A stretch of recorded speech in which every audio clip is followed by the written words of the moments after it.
Avanzamos con otros temas en la Unión Americana porque continúan las manifestaciones en Portland. Con más de 60 días de protestas, los enfrentamientos entre activistas y la policía se intensificaron la noche del miércoles.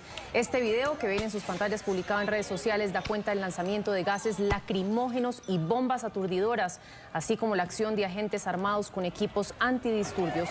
La gobernadora de Oregon, Kate Brown, anunció un acuerdo con el gobierno federal para la retirada de los agentes federales. Dijo que estos abandonarían la ciudad a partir de hoy.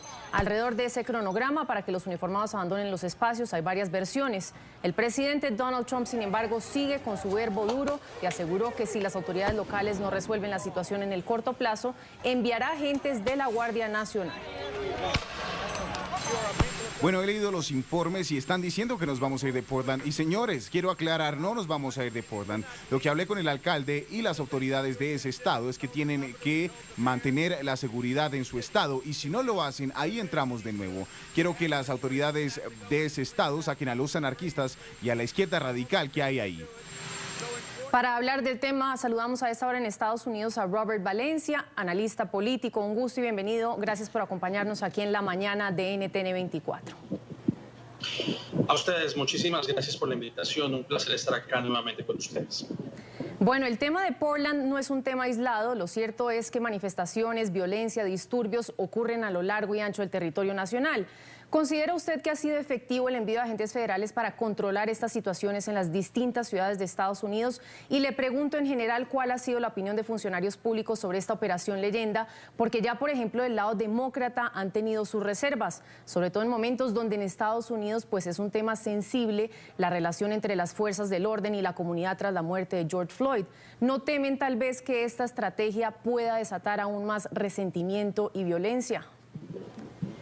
Bueno, primero me gustaría hacer un par de precisiones respecto a su pregunta. Claro. La mayoría de las protestas han sido pacíficas. De hecho, la policía de Minnesota, desde donde comenzó esta serie de protestas a partir de la muerte de George Floyd, identificaron personas encapuchadas usando paraguas para causar y avivar las pasiones y que se generaran este tipo de desmanes en las protestas. O sea que la mayoría de las protestas son personas que realmente estaban buscando o que pretenden buscar un tipo de justicia racial en Estados Unidos, mientras que hay personas que tienen intereses distintos a esas protestas y quieren ocasionar ese tipo de disturbios, empezando por ahí. Segundo, con relación a su pregunta, pues por supuesto, obviamente estas acciones que ha tomado la administración del presidente Donald Trump en Portland es una manera de probar sus límites constitucionales. Como lo hemos escuchado, pues las protestas en Portland no han ocasionado ningún tipo de disturbio hasta que llegaron los agentes federales. Y como lo hemos visto en nuestros propios países, como lo hemos visto en Venezuela, como lo hemos visto en México, como lo hemos visto en Colombia, la militarización en las calles lleva a que sí ocurran disturbios como los que hemos visto, porque primero se les está negando a la población el derecho constitucional que está consagrado en la primera enmienda, que es la de reunirse y expresar sus agravios de manera pacífica. Entonces, cuando viene el gobierno de Donald Trump a militarizar estas calles, pues la gente no le queda más remedio que responder de la manera que han respondido. Obviamente nadie quiere ver destrozos, no queremos ver muertos, no queremos ver edificios manchados con grafitis, etcétera, etcétera. Pero creo que el presidente Trump ha utilizado este método porque indudablemente aquí detrás de todo esto hay una agenda política. Recordemos que estamos a menos de 100 días en las elecciones y lo que él busca es mostrarse como el presidente de la ley y el orden para su base más recalcitrante. Entonces, esto ya es una primera prueba, un primer bocado de lo que él podría hacer más adelante, porque incluso él ha dicho anteriormente que él llevaría a agentes federales a ciudades como Albuquerque, Nuevo México e incluso aquí en la ciudad de Nueva York. Señor Valencia, yo sí quiero preguntarle, ¿el gobierno entonces en qué ha fallado, en qué medidas para controlar el orden público en el país? Porque usted sí lo menciona claramente, siempre hay manifestantes que quieren incitar el desorden, la violencia, pero también hay una línea muy delgada sobre también el actuar de la policía, que es uno de los temas más cuestionados en Estados Unidos. Entonces, ¿dónde se empieza a cruzar esa línea? ¿Dónde podemos catalogar a los propios manifestantes como incitadores de violencia? Y por otra parte, esa línea de abuso de poder y de autoridad, ¿no? Porque siempre es una línea bastante delgada. Correcto. De hecho, yo creo que en esos disturbios, pues la gente incluso ha colaborado con los policías en arrestar o por lo menos detener a las personas que ocasionan ese tipo de desmanes.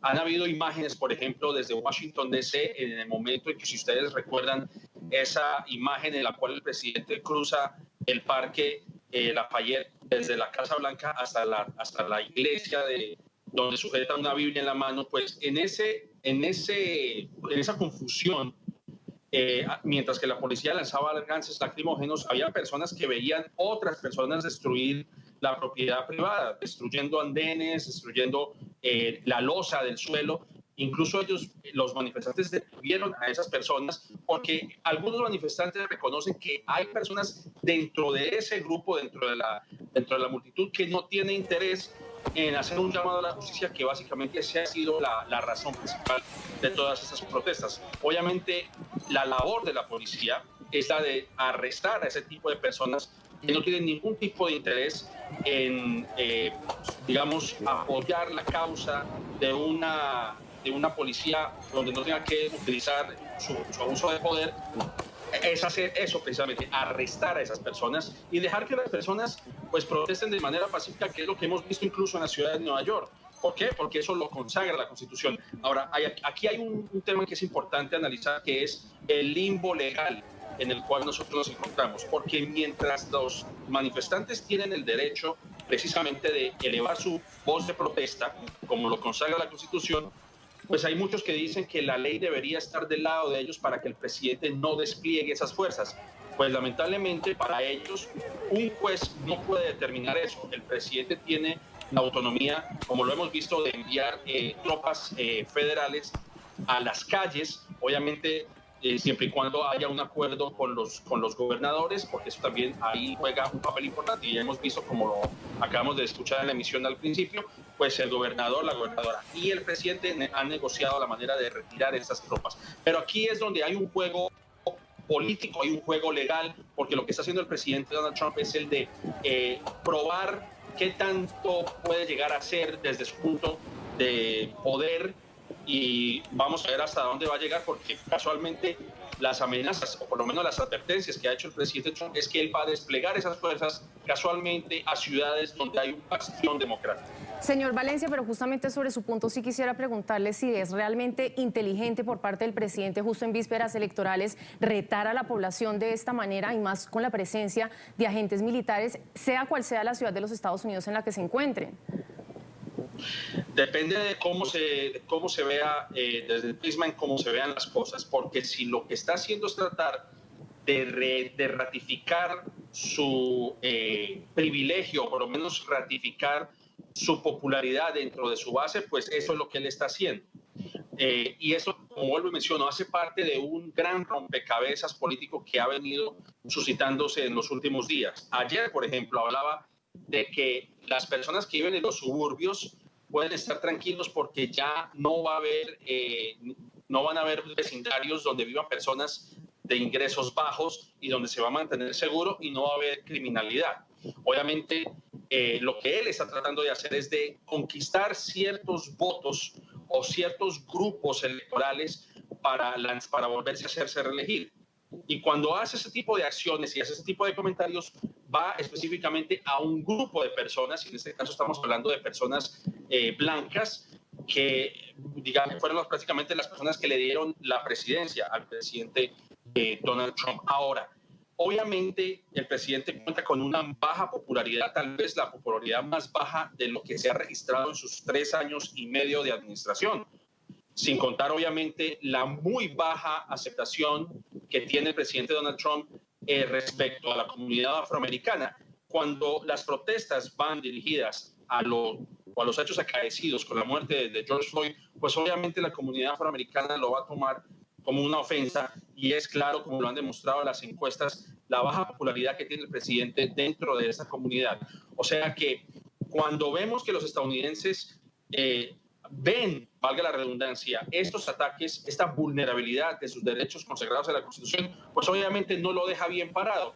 Incluso otros analistas indican que este tipo de acciones lo que está tratando de hacer es de desviar la atención de lo que hemos visto con el COVID-19, porque el día de ayer, como ustedes saben, Estados Unidos registró 150,000 muertos y ya vamos por encima de los 4 millones de contagiados.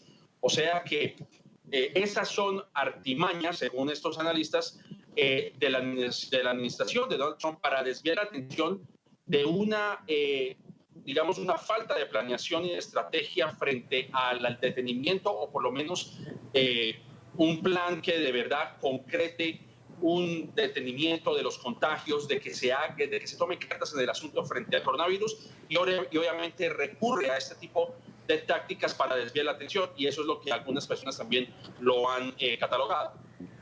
Pues Robert Valencia, analista político, muchísimas gracias por su tiempo y por acompañarnos aquí en NTN 24. A ustedes, muchas gracias por la invitación.